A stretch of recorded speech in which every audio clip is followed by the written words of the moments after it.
All right, it's another day, and tomorrow I won't be here because I'll be going to Bozeman to the foundry and getting a bid on this. I'm going to try to get this as far as I can today. Don't know if I'm going to put a neckerchief on him because in this old photograph he doesn't have a neckerchief, so I'm going to have to decide on that. Anyway.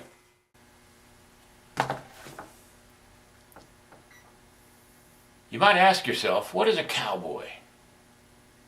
Cowboys were frontiersmen.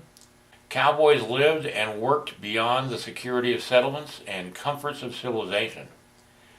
The work, attracting men who were independent and self-reliant, required courage and endurance.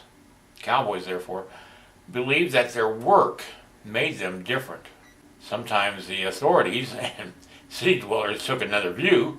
In the U.S. And Argentina, cowboys and gauchos were regarded as wild and dangerous, yet in both countries they eventually came to symbolize values that the whole nation admired. Cowboys' work was hard, and they were badly paid. Most American cowboys came from the South, others from the East and Midwest, as well as Europe. After foreign investment in the 1880s, their heyday began with the Texas trail drives in 1866 and ended 20 years later when open range ranching collapsed due to failing prices. Farmers fencing in land and the terrible winter of 86 and 87. In 1885, cowboys were unjustly despised in American newspapers as wild, drunken ruffians. Then their disappearing way of life was seen as romantic, and the cowboy became a national hero. Writers and artists began nostalgically to praise the cowboy's courage, self-reliance, and individualism, qualities that seem to have been lost in an industrial America.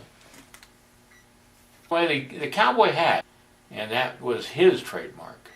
Styles might vary from sombreros to Stetsons, but the functions were the same.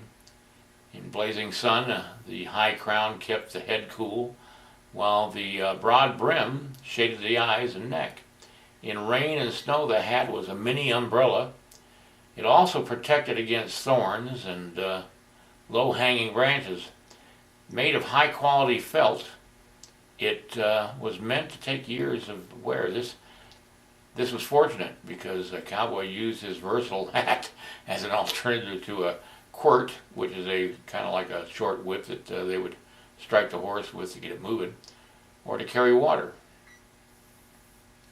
or to fan fires for that matter, and occasionally even as a pillow. I heard a story. I heard a story by a couple of cowboys here locally that, their window got broken one night because a branch hit, a windstorm had broken the window, and it was really cold, and they were freezing in that little cabin they were in, and so one of them got his hat and stuffed it in the window, the broken window, and it stopped the cold air from coming in. We still have cowboys living here in Montana. And I had a truck that I bought for my son years ago to get him down the mountainside. I used to live on a mountainside up south of town here. And it was about a good 2 or 3 miles down to the main road to where he caught the bus every day for school. And so I got him a cheap truck. I think I spent $600 for a Dodge flatbed truck. It was old and it was a farm vehicle, but it ran good. And I used to tell him, okay, in the rainstorms, son, just take it easy because you'll go right off the road and you won't have a vehicle because you'll wreck it and you might hurt yourself too. So every day he'd ride down the dirt road with that truck, and I'd be watching him with my binoculars as he went down the dirt road. And there's this one 90-degree turn in the road, and one day it was raining, and he decided just to take that thing full speed. Well, he went into the ditch and he had to leave the truck there and walk back up to the house, and I took him down to the bus stop, but he wrecked it and he couldn't drive it anymore. So when I moved into town, I brought the truck with me and had it towed down to the house, and some cowboy who rode line up in the high mountains and lived in a cabin with no power. He was literally living as the cowboys did back in the 1800s, and he needed a truck, but he didn't have a lot of money, and I said, well, you can get it for a couple of $100, but you're going to have to fix it because it has no drive shaft. My son bent it, and the guy said, that's okay. He walked outside, and I guess his buddy that brought him down to the house brought a drive shaft for the truck, because he already knew that the drive shaft was bent, because I guess he'd already checked out the truck before he would talk to me. And so it was kind of funny. I watched him. He was underneath the truck replacing that drive shaft for a couple hours, and then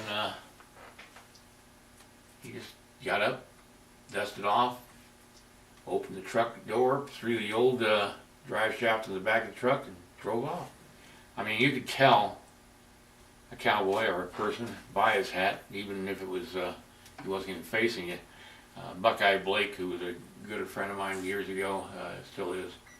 He lived up in Augusta, Montana. I think he lives in Sun Valley now, but I'm not certain.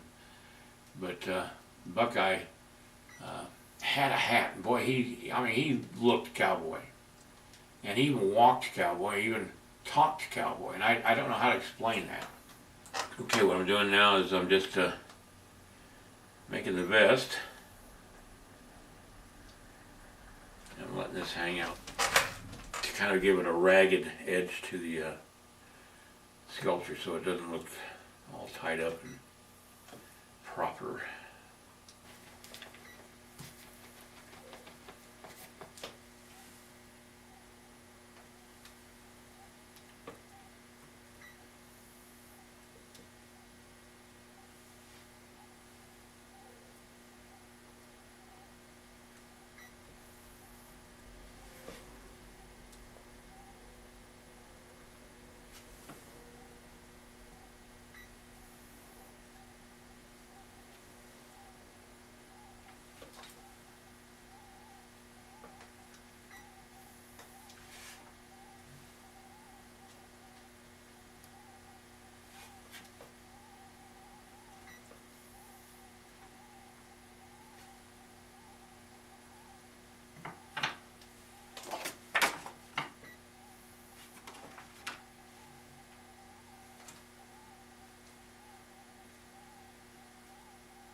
Alright, I've just finished up to as far as I'm going to go on this thing for now.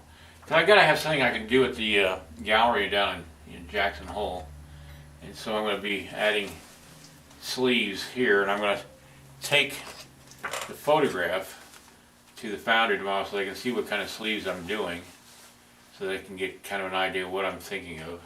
No fringe or things like that. So But that would all work into their bid that they're going to give me on the cost of producing it.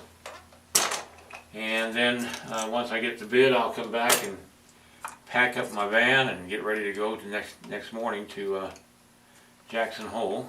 I'm going to probably leave early in the morning on Friday and get there probably early in the morning, because it's only about 100 and something miles from here. If you go down towards Ashton, Idaho, and that way, and over the Teton Pass. So, I won't see you tomorrow. I will be on, my next video will be probably either late Friday night or early Saturday morning. And I'm only at the gallery there in Jackson Hole for a couple of days. Alright everybody, have a great night, and I'll see you guys when I see you.